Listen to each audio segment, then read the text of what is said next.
Vamos a ponernos en pie, amados hermanos. Esta es la forma como estamos comenzando a celebrar nuestro 44 aniversario. Nos ponemos en pies. Sé que está en un buen momento sentado allí, tratando de observando todo lo que se ha preparado. Amén, muy bien. Ahora a la persona que está a su lado, dele un abrazo de felicitación. Dígale, hoy comenzamos a celebrar nuestro 44 aniversario. Ahí está el pastor Vidal, muy bien. Los que están cerca a su persona, indudablemente deben extender un abrazo de felicitación. Desde la plataforma me dirijo a cada uno de ustedes, damas y caballeros, a los miembros de nuestra iglesia, hombres y mujeres, que formalmente son parte de la membresía de nuestra iglesia. Mi cordial saludo y felicitación a cada uno de ustedes.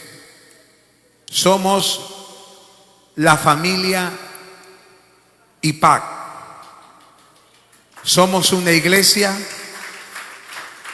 que Dios levantó en este lugar a través de la persona de nuestro pastor Vidal Quito. Dios es el dueño y fundador de la iglesia y sigue usando y seguirá haciéndolo, seguirá usando a nuestro pastor como el instrumento para hacer crecer esta iglesia, formar esta iglesia, desarrollarla. Estamos muy agradecidos a Dios por estos 44 años. ¿Cuántos dicen amén? Durante todo ese tiempo la iglesia ha estado trabajando, enfrentando desafíos externos, internos a la misma vez, pero como es la iglesia del Señor no solo sobrevive, sino que además progresa, porque es la iglesia del Señor. Y nos sentimos satisfechos, nos sentimos contentos, orgullosos de pertenecer a nuestra amada IPAC. Gloria al Señor por ello. Que la gloria sea al Señor siempre, al Padre, al Hijo y al Espíritu Santo. Gloria a Dios, gloria a Dios, gloria a Dios. Tome su asiento. Muchas gracias por hacerme partícipe de la programación de este 44 aniversario. Indudablemente creemos que Dios se va a mover en estos días de celebración y estemos siempre dispuestos tratando de sintonizar dónde nos está hablando Dios, dónde Dios está dirigiendo una palabra, dónde Dios me está hablando, dónde Dios quiere edificar, en dónde Dios me puede traer una exhortación, palabra que el Señor pueda estar hablando a nuestros corazones. Sin duda alguna siempre va a haber cada vez que predicamos la palabra del Señor. Amén. Muy bien, siempre. Y en ese sentido me gusta reconocer la actitud que nuestro pastor ha tenido siempre con la predicación. Por más que los programas hayan sido de diversa naturaleza, siempre cada reunión ha tenido un lugar relevante para la palabra de Dios. Es cierto que el púlpito fue retirado, pero era solamente por unos minutos. Cuando yo encuentro el púlpito retirado digo, ¿qué pasa? Pero el púlpito es una representación simbólica y poderosa de que en una iglesia todavía se predica la palabra de Dios. ¿Cuántos dicen amén? No hay otro fundamento sobre el cual se puede edificar la iglesia. Puede haber shock cristiano, bienvenido, pero nunca la iglesia se edifica por un shock cristiano, entiéndalo bien. La iglesia, y le demuestro bíblicamente, solo se edifica sobre el fundamento de los profetas y de los apóstoles, por quienes vino la autoridad de la palabra. ¿Cuántos dicen amén? Esas son verdades que uno tiene que tenerlas en su mente, su corazón, porque esas son convicciones grandes. Lo que nos sostiene en los momentos más difíciles, más oscuros, más hoscos, tensos, desafiantes de la vida, siempre ha sido las promesas del Padre Celestial a través de su palabra. Sécase la hierba y marchítese la flor, pero la palabra del Dios nuestro permanece para siempre. Los cielos y la tierra pasarán, pero mi palabra nunca pasará. Usted y yo nos sostenemos en la vida por las promesas del Señor. El mundo se sostiene por la palabra del Señor. Fue creado por la palabra y se mantiene providencialmente por la palabra del Señor. Este mundo pasará, pero la palabra que es eterna de Dios jamás de los jamases. Y esta palabra que hoy es predicada, que ayer ha sido predicada, continuará predicándose por los siglos de los siglos, hasta cuando Cristo venga. Y entonces esta palabra que fue predicado será la misma palabra que nos juzgará. Hoy es la palabra que proclama salvación y esperanza. Hoy es la palabra que nos da una oportunidad para tener un acceso al Dios Todopoderoso. Pero mañana será una palabra que condenará a alguien porque rechazó la bendita, poderosa palabra del Señor. Pero en este lugar está una iglesia que ama la palabra y se sostiene en ella. ¿Cuántos dicen amén? Vamos a meditar en la palabra. Y el pastor me había pedido de que pudiéramos hablar sobre un tema particular en esta noche y que tiene que ver probablemente con la expresión de algunos carteles que ustedes han diseñado. Las definiciones de algunas expresiones tienen que ver con el concepto de la iglesia. ¿Qué es la iglesia? Y algunos de ustedes tienen probablemente alguna definición en su cartel. La iglesia es la familia de Dios. Esa es una verdad. ¿Cuántos dicen amén? Sí, la iglesia es la familia de Dios y es la única familia que sobrevivirá al tiempo. Es decir, tu familia, mi familia, que es humana y terrenal, va a perecer. Pero la familia de Dios es la familia eterna, trasciende el tiempo. Es la única familia que usted puede encontrar en el cielo. Si alguien de su familia no ha tenido un encuentro con Jesucristo, no puede ser parte de la familia de Dios. Para que usted, caballero, dama que ha venido esta noche, probablemente invitado o invitada, sea parte de la familia de Dios, usted tiene que tener un encuentro con Jesucristo, poniendo su fe en Jesucristo, el autor y consumador de la fe. Entonces solamente usted puede integrar o ser parte de la familia de Dios si usted pone su fe en el Señor. No hay otro modo. Nadie puede ganarse el derecho de pertenecer a la familia del Señor si no ha creído en el Señor, esto es, en nuestro Señor Jesucristo, el que vive por los siglos de los siglos. Vamos a darle un aplauso a nuestro Señor. Si usted ha creído en Cristo, usted es parte de la familia de Dios. Y esa familia trasciende en la eternidad. Si alguien de su familia no entregó su vida a Cristo, bueno, no es parte de la familia eterna. La única familia que va a los cielos es la familia de la iglesia, es la familia de Dios. No hay otra. Usted no entra por apellidos, usted no entra por una posición económica que tenga en la sociedad, una posición elevada social o económicamente. Allá entramos solamente los que hemos creído y hemos recibido a Jesucristo como el Señor y Salvador, y después de haber creído, Él nos ha declarado en la potestad de ser hechos hijos de Dios. ¿Cuánto dicen amén? Entonces la definición de iglesia es una verdad, o tiene que ver con verdades bíblicas, tiene que ver con verdades teológicas. Y el tema es, para esta ocasión, la iglesia de Dios es una. Nada más. La iglesia de Dios es una. Y considere una, no en su expresión de sustantivo, sino de un adjetivo, un calificativo. Porque de pronto si es un sustantivo dice, ¿y qué más continúa? ¿Una qué? No, la iglesia de Dios es una. Y le coloco el énfasis allí en el calificativo. La iglesia de Dios es una. De nuevo, la iglesia de Dios es una.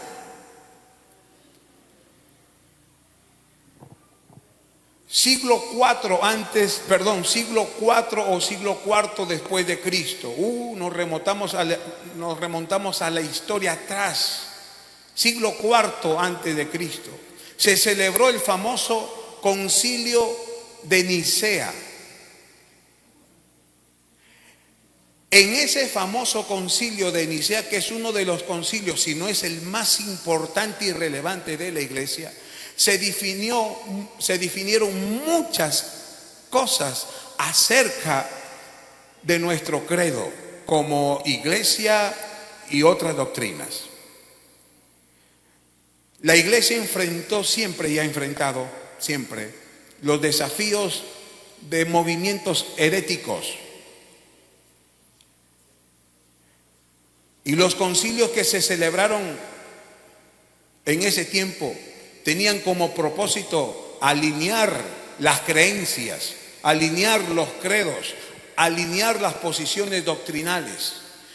Y entre algunas declaraciones oficiales que la iglesia declaró en aquel tiempo, hablo del siglo IV después de Cristo, estamos en el siglo XXI, hace 17 siglos atrás, cuando la iglesia todavía no había sufrido ese gran cisma, esa gran división que ocurrió en el año 1517, cuando Lutero protesta contra la iglesia católica romana. Entonces surge el gran cisma en la iglesia, pero me estoy refiriendo a mucho tiempo atrás, cuando la iglesia era una. Y entonces, en una de las declaraciones, a ver, esos niños traten de sus papás tenerlo bajo control. Si hay ujieres, no deberían ser una decoración, sino más bien ayudar allí con el control, los jovencitos y todo. Siéntense, ya no se muevan. Sí, hasta que todos estén quietitos, entonces ahí volvemos. ¿Y por qué eso es importante? Porque el movimiento, ¿se acuerdan lo que les decía? El movimiento siempre distrae. Claro, el movimiento, el sonido del taco, de los zapatos, las zapatillas, todo eso distrae. Por eso necesitamos siempre estar quietitos. Muy bien, esa es la forma. Porque hay gente que realmente viene y quiere aprender. Y esa distracción le quita de pronto esa hilación que ha tenido esa conexión. Volvemos.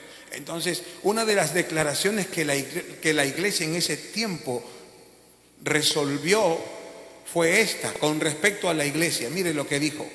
Por eso es importante conocer la historia.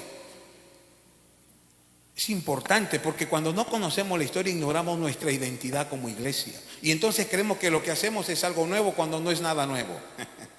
No es nada nuevo. Simplemente son cosas que dan vuelta y aparecen con nuevos rostros. Pero es lo mismo. Entonces se declaró esto. Esta famosa declaración, apréndela conmigo. El credo con respecto a la iglesia decía, o a la doctrina de la iglesia. La iglesia es una, es santa, es católica y es apostólica. ¿Lo aprendió? Vamos conmigo. Declaración de Nicea con respecto a la doctrina de la iglesia. Bien sencillo, esta es una declaración poderosa, sustentada con la Biblia y está muy bien. La iglesia es una, santa, católica, apostólica. Ahora, algunos de ustedes relacionan especialmente esas dos últimas palabras con la iglesia católica romana, pero yo no he dicho la iglesia católica romana. Simplemente he dicho la iglesia es una, santa, católica y apostólica. Y los términos son correctos. La palabra católica, ¿qué significa? Esa es la respuesta. Simplemente la iglesia universal. Y apostólica porque fue fundamentada bajo el credo apostólico o bajo la enseñanza de los apóstoles. Esas definiciones son tan válidas hoy en el siglo XXI como fueron en el siglo IV después de Cristo, cuando se levantaron muchos movimientos que atentaban contra la naturaleza de la iglesia. A veces algunos movimientos heréticos se levantaban para atentar contra la naturaleza de Cristo. Algunos decían, Cristo no es verdadero Dios, es solamente hombre con apariencia de Dios. Otros decían, Cristo es solo Dios y nunca hombre. Entonces se levantó un credo para decir, no, ni uno ni lo otro. Cristo es verdadero Dios y verdadero hombre. Eso es credo. Y entonces también se levantaban herejías que atentaban contra las definiciones doctrinales de la iglesia. Y repito, porque esto es importante, la iglesia es una, santa, católica y apostólica. Ahora vamos a hablar solo sobre la iglesia es una. Así que necesitamos otro aniversario más para seguir hablando de cada una de estas particularidades. Pero hoy la iglesia es una. ¿Y qué se entiende cuando decimos que la iglesia es una? ¿Qué se entiende? A eso vamos ahora. Y escúcheme bien, trate de captar. Decimos que la iglesia es una debido a que su fundador fue solo uno, Jesucristo. ¿Cuántos Cristos? No conocemos dos Cristos, no hay tres Cristos, hay solo un Cristo auténtico, genuino y verdadero. Es el que murió en la cruz del Calvario y con su sangre derramada en aquella cruz ha lavado nuestros pecados. De él Juan dijo: he aquí el Cordero de Dios, el que quita el pecado del mundo. Un Cristo, un Salvador. ¿Por qué la iglesia es una? ¿Por qué es que decimos que la iglesia es una? Porque su fundador es Cristo. Y Cristo nunca dijo: voy a levantar iglesias. Dijo: voy a edificar mi iglesia. ¿Me está escuchando? Él nunca dijo: yo voy a levantar iglesias. Nunca encontrará en el Nuevo Testamento una enseñanza que diga que Cristo ha levantado iglesias. Cristo tiene una iglesia. ¿Por qué decimos que la iglesia del Señor es una? Porque su fundador, Cristo, dijo él mismo, y aquí tengo la cita, Mateo 16, 18, le dijo a Pedro: tú eres Pedro, y sobre esta piedra edificaré mi iglesia. Diga eso conmigo: edificaré mi. El adjetivo posesivo, mi iglesia, no es mi iglesia, es la iglesia del Señor. No es tu iglesia, es la iglesia del Señor. Nosotros somos parte de la iglesia del Señor, pero la iglesia es del Señor. Él dijo: yo edificaré mi iglesia. Una iglesia. Él no levanta iglesias, él edifica su iglesia. Años más tarde el apóstol Pablo se refirió a la iglesia de la siguiente manera. Puede usted abrir su Biblia para comprobar cada enseñanza. Primera de Corintios 12, 27. Primera de Corintios 12, 27. Corintios lo escribe el apóstol Pablo. Había una iglesia que funcionaba en la ciudad de Corinto. Y a la iglesia que funcionaba en la ciudad de Corinto, como a los pobladores de Corinto, le decían los corintios. Y entonces Pablo dice, 1 Corintios 12, 27, mire lo que dice: vosotros pues sois, ¿qué cosa? ¿El cuerpo de quién? ¿El cuerpo de quién? Eso es, porque la iglesia no es el cuerpo de una denominación. La iglesia no es propiedad de un consistorio de diáconos o de pastores. La iglesia es del Señor. Y entonces Pablo dice: cuerpo de Cristo. Usted no va a encontrar la enseñanza de cuerpos de Cristo, pero sí la declaración cuerpo singular. ¿Por qué? Porque la iglesia es una. Tenían razón los líderes o los padres de la iglesia, siglo IV, cuando en su declaración de credo entonces dijeron: la iglesia es una. Y estamos demostrándole bíblicamente que cuando Cristo se refirió a la iglesia o se refiere a la iglesia, siempre la menciona en modo singular y no plural. La iglesia de Cristo. Edificaré mi iglesia, cuerpo de Cristo. Un cuerpo, escuche, un cuerpo, porque solamente hay una cabeza. Un cuerpo, porque solamente una cabeza. Si fuera un cuerpo con dos cabezas, Sería un fenómeno. Pero es un cuerpo y tiene una cabeza. Los pastores no somos cabeza de la iglesia. Cristo es la cabeza. Cristo coloca pastores sobre su iglesia. Y los pastores dirigimos la iglesia o pastoreamos una iglesia, no con una autoridad propia, personal, no, sino con la autoridad que nos concede Cristo cuando nos coloca como pastores. O sea, es una autoridad que no nos pertenece, sino que el Señor en su gracia le concede a quien va a pastorear la iglesia. Un cuerpo, una cabeza. El cuerpo es la iglesia. ¿Y la cabeza quién es? ¿La cabeza quién es? Cristo. Por otro lado, la iglesia es una, debido a que existe un solo Dios. ¿Cuántos dioses verdaderos existen? No pueden haber dos dioses verdaderos. Existe un solo Dios verdadero. Y si hay un solo Dios verdadero, entonces hay una sola iglesia que es la auténtica y la verdadera. Y algunos están frotando la mano y diciendo, esa iglesia es la IPAC.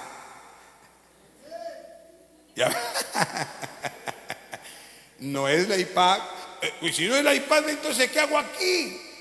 Entonces es la Wesleyana. Pues esa peor. Entonces, si no es la iglesia wesleyana ni la asamblea, ¿cuál es? La adventista. Hoy usted va a saber cuál es la iglesia del Señor y por qué es que es una y no dos ni tres. Primero le estoy diciendo, la iglesia es una porque Dios es uno y verdadero. Y como es uno y verdadero, entonces existe por naturaleza una iglesia verdadera. Si Dios es único y verdadero, su iglesia también tiene que ser única y verdadera, porque un cuerpo, una cabeza. ¿Me están entendiendo? Despierta la hermana que ronca o tómele foto y cuélguelo en el Facebook y diga, sí, duerme la hermana en el aniversario 44 de la iglesia y con la boca arriba todavía, como quien quiere recibir maná del cielo.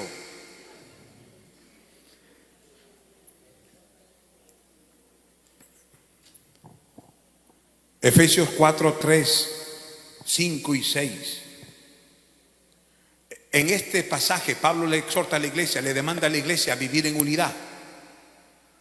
Escribe para decir esto: invoco a que guarden la unidad, invoco a que sean uno, porque la iglesia es uno. Pero en ese llamado que Pablo hace a la iglesia de los Efesios a vivir en unidad, él revela, él manifiesta a través de la inspiración del Espíritu Santo grandes verdades acerca de lo que significa la unidad de la iglesia. Él demanda, Pablo, a que los efesios, los hermanos, vivan en unidad en razón de que Dios es uno, en razón a la unidad de Dios. Miren lo que dice Efesios 4, 3, 6. El versículo 3, lea: solícitos en guardar la unidad del Espíritu. Le está llamando a guardar la unidad del Espíritu y luego dice en el vínculo de la paz. Ahora escuche, un cuerpo. ¿Cuántos cuerpos? Uno. Ese cuerpo es la iglesia. Un cuerpo. Y si hay un cuerpo, ¿qué sigue? Un espíritu, como fuisteis también llamados en una, escuche, una, no dos, en una misma esperanza y bautismos. ¿Cuántos bautismos? ¿Cuántas esperanzas? Una esperanza está sentada allí, pero ese es el nombre de la hermana. Cuando hablamos de la esperanza aquí en la Biblia, hablamos de la esperanza que se refiere a la resurrección, a esa esperanza. Por eso que entonces Pablo está diciendo, guarden la unidad del Espíritu. Tiene sentido guardar la unidad del Espíritu porque hay un cuerpo, hay un solo cuerpo, hay una sola esperanza. Y luego está diciendo, hay un espíritu.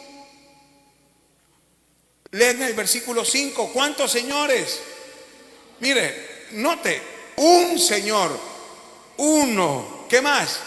Una fe, ¿qué más? un bautismo, siga, un Dios y Padre de todos. ¿Qué más? El cual es sobre todos y por todos y en todos. Allí la palabra clave es uno, una o un cuerpo, un espíritu, una esperanza, un bautismo, un Señor y un Padre. Un único Padre que crea una única familia, un único Señor que crea una única fe, una única esperanza, un único bautismo, un único espíritu que crea un único cuerpo. Escuche, solo puede haber una familia cristiana. Solo puede haber, ¿cuántas familias cristianas?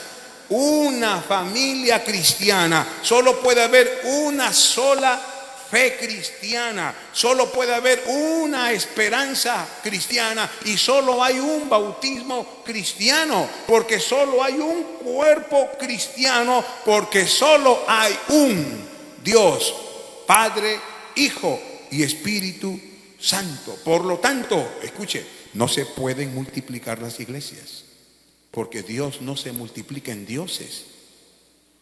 No tenemos 2 Cristos, 3 Cristos, 4 Cristos. El Cristo a quien adoramos aquí en Lipac es el mismo Cristo que adora la iglesia en Pacanguilla, en Guadalupe, en Piura, fuera de nuestras fronteras. Es un solo Cristo. ¿Cuántos dicen amén? Aunque nos reunimos en distintos lugares geográficos, en distintos o diferentes horarios, aunque nuestra cultura es diferente de las otras, pero escuche, cuando adoramos a Dios o cuando nos reunimos en un lugar como este, nos reunimos en un solo nombre, y ese es el nombre que es sobre todo nombre, es en el nombre de nuestro Señor Jesucristo. Una iglesia, porque solo hay un Dios. Solo puede haber una familia cristiana. Diga eso conmigo. Solo puede haber una familia cristiana. Una esperanza cristiana. Un bautismo cristiano. Un cuerpo cristiano. Un solo Dios. Padre, Hijo y Espíritu Santo. Note cómo Pablo se refiere a la Trinidad divina para hablar de la unidad. Lo vuelvo a leer, Efesios 4, 3 al 6. Solícitos en guardar la unidad del Espíritu. Ahí se menciona el Espíritu. En el vínculo de la paz, un cuerpo y otra vez un espíritu, como fuisteis también llamados en una misma esperanza de vuestra vocación. Y ahora menciona al Hijo, un Señor. Aquí está la segunda persona de la Trinidad. Una fe, un bautismo, un Dios el Padre. Ahí está la Trinidad. Entonces lo que está diciéndonos Pablo es: vamos, iglesia, tienen que procurar vivir en unidad. ¿Por qué? Porque Dios es uno. La unidad de Dios en las 3 personas, Padre, Hijo y Espíritu Santo, es una razón poderosa para vivir unidos, esforzándonos a ser parte de la única iglesia del Señor. ¿Cuántos dicen amén? Una iglesia del Señor. Las iglesias no se pueden multiplicar, porque no se puede multiplicar Dios tampoco. ¿Cuántos dioses verdaderos hay? ¿Cuántos? ¿Cuántos? Entonces hay solamente una iglesia. ¿Se puede partir la unidad de Dios? ¿Se puede dividir Dios? No. Ya Pablo había enseñado esto. Algunos dicen ser de Apolos, otros de Cefas, otros dicen que son de Pablo y otros dicen que son de Cristo. Pero Cristo no está dividido. ¿Cuántos dicen amén? Como Cristo no está dividido, entonces su iglesia es una. No puede haber 2, 3 iglesias. ¿Es inviolable la unidad de Dios? Por supuesto. Entonces también lo es la unidad de la iglesia. La unidad de la iglesia es tan indestructible como la unidad de Dios. Dios no puede ser destruido. ¿Cuántos dicen amén? La iglesia de Dios tampoco puede ser destruida. Jesús mismo dijo: edificaré mi iglesia y las puertas del Hades y el infierno no podrán prevalecer contra ella. Denle un aplauso al Señor, porque si su iglesia se ha sostenido y se sostiene a través de los siglos, es por la unidad intrínseca que revela y manifiesta a Dios en la persona del Padre, Hijo y el Espíritu Santo. El Nuevo Testamento enfatiza esa enseñanza de que la iglesia es una. Juan 10:16.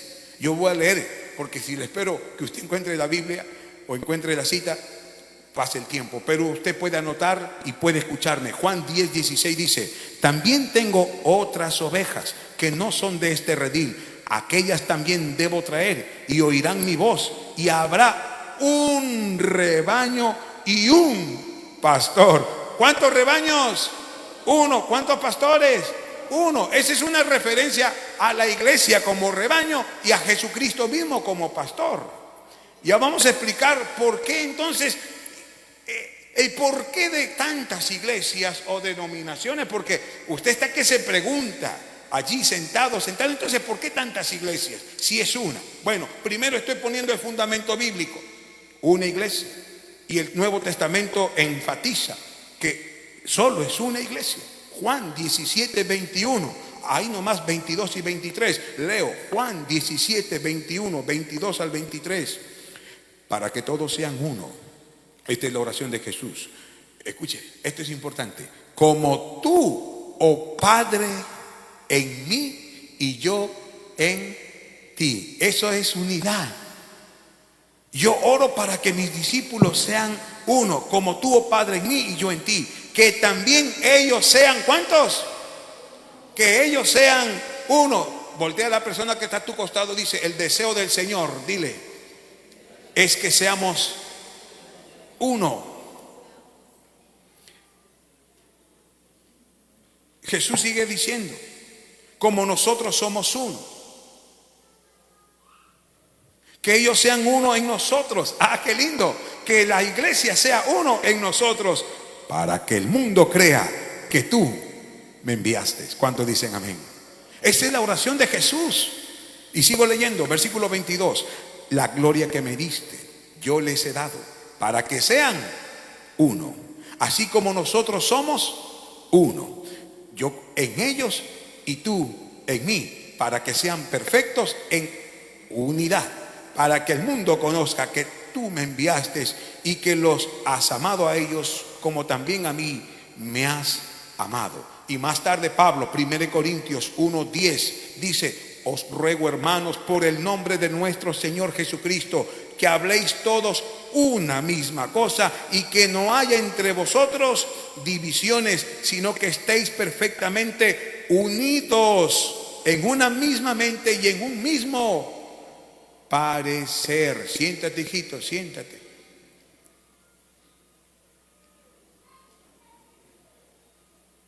Hay que esperar que el niñito se siente, pues ya se va hasta de sueño. Eso es. 1 Corintios 1:10 acabo de leer. Ahora Efesios 4:3, solícitos en guardar la unidad del Espíritu en el vínculo de la paz. 1 Corintios 10:17, siendo uno solo el pan. Diga eso conmigo: uno solo es el pan. Y entonces Pablo dice: nosotros, con ser muchos, somos un cuerpo, pues todos participantes de aquel mismo pan. ¿Quién es el pan? Eso es cuando el pastor hace 2 semanas, o el día del Señor que celebramos, ¿se acuerda? Celebró la Santa Cena. Y entonces nos dijo, usando la palabra del Señor, lo que el Señor dijo: coman, esto es mi cuerpo, un pan. Él es el pan para todos. No hay 2 panes. Como no hay 2 salvadores, no hay 2 intermediarios. Es Jesucristo, no es Pablo, no es Judas, no es Santiago, es Jesucristo. Hay un solo Señor, hay una sola salvación, un solo bautismo. ¿Cuántos dicen amén? Entonces hay una sola iglesia. Hoy en día no hay una unidad de la iglesia, pastor. ¿Por qué usted predica sobre la unidad? En todo caso, la oración de Jesús fracasó. ¿Será cierto eso? No hay unidad. Acá hay una iglesia en el Jirón Grau, cuadra 7. Baje usted a la calle Triunfo, voltea a la derecha, encontrará otra iglesia. Va a la calle Triunfo un poco más allá y encuentra otra iglesia. Si usted va a la calle San Sebastián, cerca del Jirón Atahualpa, como yéndose al Jirón Junín, allí nomás comenzando hay otra iglesia. Usted se va a la calle o al Jirón San Martín y encuentra otra iglesia. Y se va acá al Jirón Grau, pasa la avenida y va a la calle Cajamarca y encuentra otra iglesia. Y se va a Genaro Silva y encuentra que hay allí 2 iglesias. Y se va al Jirón Junín y encuentra otra iglesia. Y si se va al Jirón Libertad, encuentra otra iglesia. Pero si quiere quedarse en el Jirón Sucre, encuentra también otra iglesia. Y usted va a encontrar tantas iglesias. Y entonces es justa la pregunta: ¿por qué tantas iglesias? ¿Por qué tantas iglesias? ¿Por qué tantas denominaciones? Si el Señor en su palabra dice que la iglesia es una, ¿por qué tantas iglesias aquí, una iglesia allá, otra iglesia? Solo mencioné las iglesias que hay en Chepén. En los Estados Unidos, 2000 denominaciones. ¿Cuántas? Denominaciones, no iglesias. Denominaciones. Cada denominación tiene su propia cantidad de iglesias. Asambleas de Dios. Hace unos años atrás éramos aproximadamente unas 5000 iglesias. Eso ha pasado ya el número. 5000 iglesias solo en Asambleas de Dios del Perú. Entonces, ¿por qué tantas iglesias, tantas denominaciones? ¿Acaso ha fracasado la unidad de la iglesia que se enfatiza en el Nuevo Testamento? Yo voy a responder esta pregunta y escúcheme bien para que usted pueda tomar interés y quién sabe un poquito más indagar o investigar. Siempre indague, investigue, es bueno. Personas que investigan, que indagan, no son engañadas. Pueden saber si se está hablando bien o se está hablando la verdad o no. Por eso vale la pena siempre estar aprendiendo, informándose. Mire, el hecho de que existan innumerables denominaciones e iglesias a través de la historia no es solo de hoy. Este es un fenómeno que se ha dado en la historia de la iglesia, es un fenómeno histórico, así se ha dado. Pero que existan múltiples iglesias, escuche, eso no daña la unidad de la iglesia. Diga conmigo, que existan múltiples iglesias, eso no daña la unidad de la iglesia. Porque la iglesia del Señor, ojo, la iglesia del Señor sigue siendo una. Note usted que yo no estoy diciendo la iglesia de nuestra denominación es una. Estoy diciendo la iglesia del Señor es una. Aunque haya múltiples iglesias en distintos y tantos lugares, la iglesia del Señor sigue siendo una. Y para entender esta unidad, a pesar de la multiplicidad, tenemos que nosotros entender el concepto de iglesia visible y de iglesia invisible. Diga conmigo, iglesia visible, iglesia invisible. ¿Cómo podemos entender esto de la unidad a pesar de la multiplicidad de iglesias? Tiene que entender en qué consiste ser la iglesia visible y qué cosa es la iglesia invisible. La iglesia visible, según Agustín de Hipona, ojo, pestaña y ceja, según Agustín Hipona, es el conjunto de personas que son miembros de una iglesia local o institucional. Estamos hablando de la iglesia visible, no de la invisible. Según Agustín de Hipona, la iglesia es, hablamos de la iglesia visible, conjunto de personas que son miembros de una iglesia local o una iglesia institucional. Por ejemplo, aquí, nuestra iglesia se conoce con el nombre de IPA. Tiene sus miembros y esos miembros están registrados en un padrón. Para Agustín de Hipona, la iglesia visible viene a ser ese conjunto de personas que pertenecen a una iglesia local, a una iglesia institucional. Esa es la iglesia visible. La IPAD es una iglesia local aquí. ¿Sí? Es visible porque usted lo puede ver. Mire la persona que está a su lado. Ya, es un miembro de la iglesia. Y como son miembros de la iglesia, se pueden ver, es la iglesia visible. Pero la iglesia invisible, dice Agustín, Es la iglesia de Cristo conformada, note las expresiones, íntegramente por verdaderos creyentes que han nacido de nuevo. Ojo, la iglesia invisible está conformada por auténticos cristianos, genuinos cristianos, verdaderos cristianos que han nacido de nuevo. Ellos forman parte de la iglesia invisible. Entonces la iglesia del Señor, la iglesia universal, se expresa a través de la iglesia local y se vuelve visible. Pero hay una iglesia invisible y en la iglesia invisible solo están o forman parte de ella los que son auténticos cristianos nacidos de nuevo. Vamos a ejemplificar. Necesito 3 personas aquí. Muy bien. Venga hermano Joel, venga hermano Michel, venga hermano Daniel que está por aquí cerca.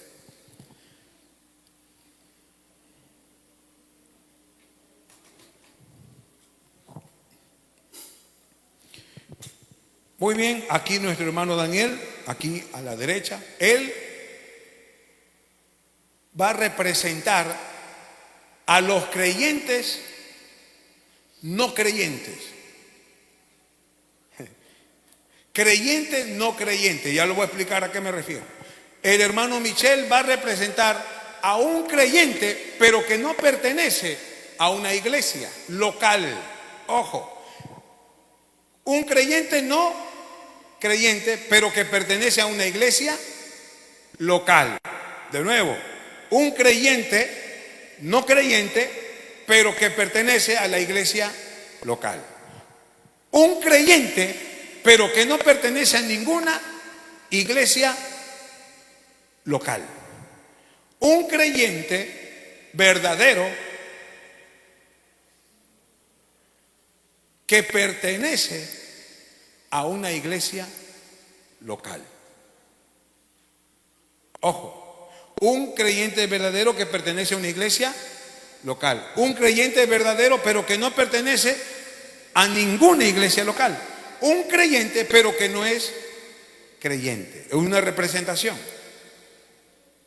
La iglesia visible, ojo, la iglesia visible aún lo componen los creyentes que no son creyentes. Y la pregunta de la noche ¿es usted un auténtico creyente? No la responda oralmente. Un creyente que no pertenece a una iglesia local, pero es un creyente. La iglesia invisible, yo estoy hablando de la iglesia invisible y la iglesia visible. La iglesia invisible está compuesta por estos dos, digamos, tipos de creyentes. Un creyente verdadero, pero que no tiene iglesia. ¿Es posible eso? Sí, es posible.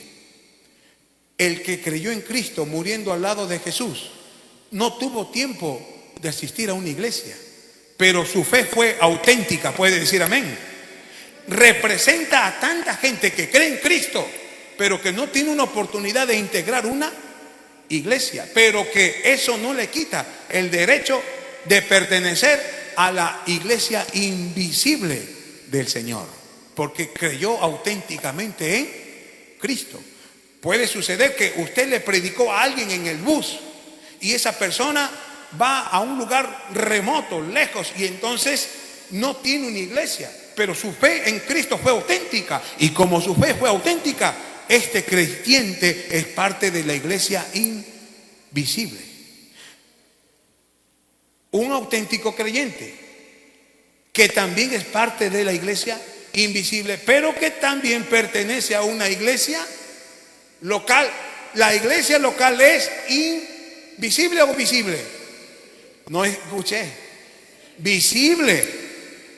En la iglesia visible encontramos la cizaña, ya lo van entendiendo, los corderos, cabritos, y los separa luego. No sé si me está entendiendo. Entonces, pueden que haya personas que dicen ser miembros de la iglesia, pero que realmente no han tenido una fe auténtica en Cristo. Y aunque pertenezcan a una iglesia local, no son parte de la iglesia invisible. ¿Cuál es la iglesia? ¿Cuál es la iglesia única? La invisible. Porque la iglesia visible, hay iglesia visible local aquí, más acá abajito, más allá abajito. La iglesia visible está compuesta por creyentes. Por ejemplo, ¿quiénes son los creyentes no creyentes? A veces son nuestros hijos. Sí. ¿Por qué? Porque nuestros hijos, como sus padres o los padres somos evangélicos, ellos vienen con nosotros, pero todavía no han tenido un encuentro auténtico, genuino, verdadero con el Señor, pero son parte de la iglesia. ¿Sí me están entendiendo? ¿Cuál es la que falla? No es la iglesia universal o la iglesia invisible. La que suele fallar es la iglesia visible, allí donde está la cizaña, los que estamos creciendo, los que todavía estamos madurando en nuestra fe. Por eso las cosas que se dan en la iglesia. Si no entendemos esas cosas, entonces estamos siempre dudando: ¿y cómo es esto de mi salvación? ¿Y cómo es si pertenezco o no a la iglesia? Muchas gracias, hermanos, por ayudarnos con su participación. Tomen sus asientos. La iglesia visible son muchas, pero la iglesia invisible se manifiesta, escuche, se manifiesta en la iglesia local, es decir, se revela en la iglesia local. Hay una iglesia universal y su expresión es la iglesia local, aquí, en Guadalupe, en Lima, fuera de nuestras fronteras, en Estados Unidos, en Japón. Escuche, donde hay creyentes que han depositado su fe en Cristo, allí está la iglesia invisible universal. De modo que, ¿quién es quién? Punto número 1 de aplicación, ya estamos cerrando. No juzgue usted quién es verdadero o no verdadero creyente. ¿Sabe por qué? Porque la iglesia invisible no la conocemos nosotros. No alcanzan nuestros ojos para conocer quiénes forman parte de la iglesia invisible. Pero hay alguien que sí conoce quién es parte de la iglesia invisible. ¿Quién? Muy bien. ¿Y dónde lo encontramos? Segunda de Timoteo 2:19. Mire lo que dice: conoce el Señor a los que son suyos. ¿Cuántos dicen amén? El Señor conoce a los que son suyos. De allí que, cuidado mañana más tarde, ¿cómo? Yo no te conozco, pero el Señor conoce a los que son suyos. Entonces nosotros no podemos juzgar quién es quién. No conocemos las motivaciones, no conocemos sus cosas que tienen aquí guardadas, las razones por las que hacen todo esto. Incluso uno puede hacer cosas buenas por motivaciones incorrectas. Todo lo que hacemos en este programa es para que el que se lleve la gloria, la honra y el honor sea Jesucristo. ¿Cuántos dicen amén? Ese tiene que llevarse la honra y la gloria. Las estrellas desaparecen porque la única estrella es Jesús. Es Jesucristo. Él es el fundador de la iglesia. Él es el único que sobrevive en la eternidad con su iglesia. Punto número 2. La iglesia no es múltiple, es una. Las iglesias locales, como esta iglesia local y otras iglesias locales, son la expresión visible de la única iglesia de Cristo aquí en la tierra. Escuche, en la tierra, en este planeta, solo hay una iglesia del Señor y se manifiesta a través de la iglesia local. No todos los creyentes, recordamos del ejemplo, no todos los creyentes son creyentes. No todos los que dicen ser miembros de la iglesia son realmente miembros de la iglesia invisible universal. Ese es un desafío. Porque si usted tiene tiempo, y probablemente el mismo tiempo que tiene la iglesia, usted tiene que estar convencido si realmente conoció a Jesucristo. Si usted puso su fe en el Señor, es parte de la iglesia invisible, universal, que es una, pero que sí pertenece o se manifiesta en una iglesia local. Vamos a ponernos en pies.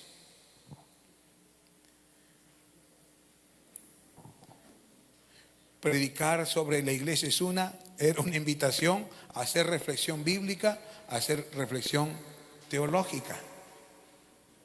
Pero está bien, porque no siempre vamos a vivir de los sermones emotivos, motivacionales.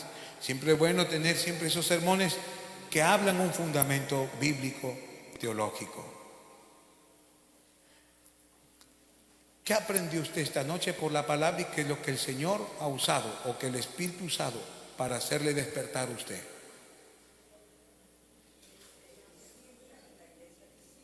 La meta de Dios es que todos seamos parte de la iglesia invisible.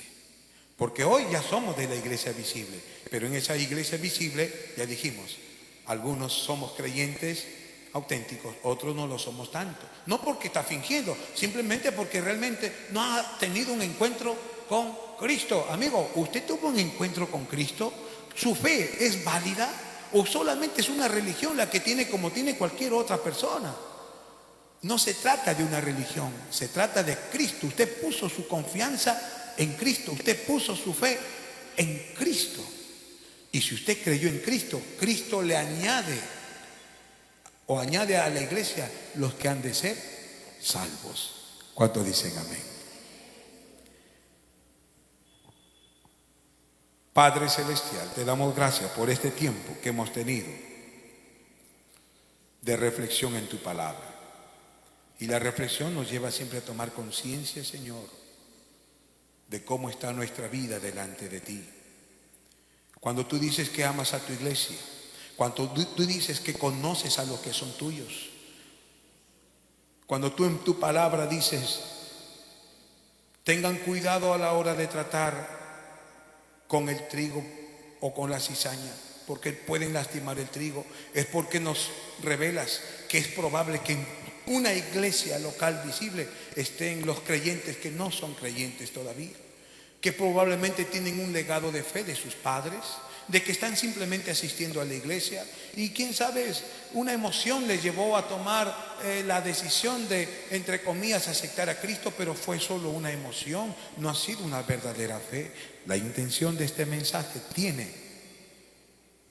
como gran meta, Señor, que las personas puedan ser conscientes de cuál ha sido el nivel de fe y de confianza que han depositado en Cristo. Y si ese nivel de fe fue auténtico, no hay duda de que son parte de la única iglesia del Señor en todo el mundo. Única iglesia.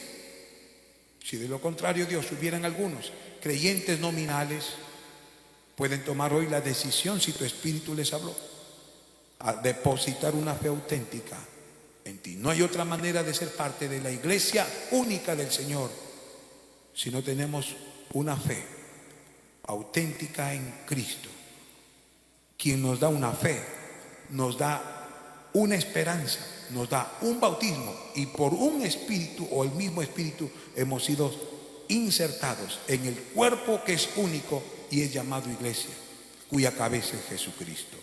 Padre Celestial, oro por aquellos que aún les falta tomar esa decisión, salir del cristianismo nominal, de ser meros asistentes a ser miembros auténticos de la iglesia del Señor. Gracias por estos 44 años que nos concedes. A ti siempre sea la gloria por los siglos de los siglos. Al Padre, al Hijo y al Espíritu Santo. Gloria a Dios, gloria a Dios, gloria a Dios. Que el Señor les bendiga, amados hermanos. Muchas gracias por su atención.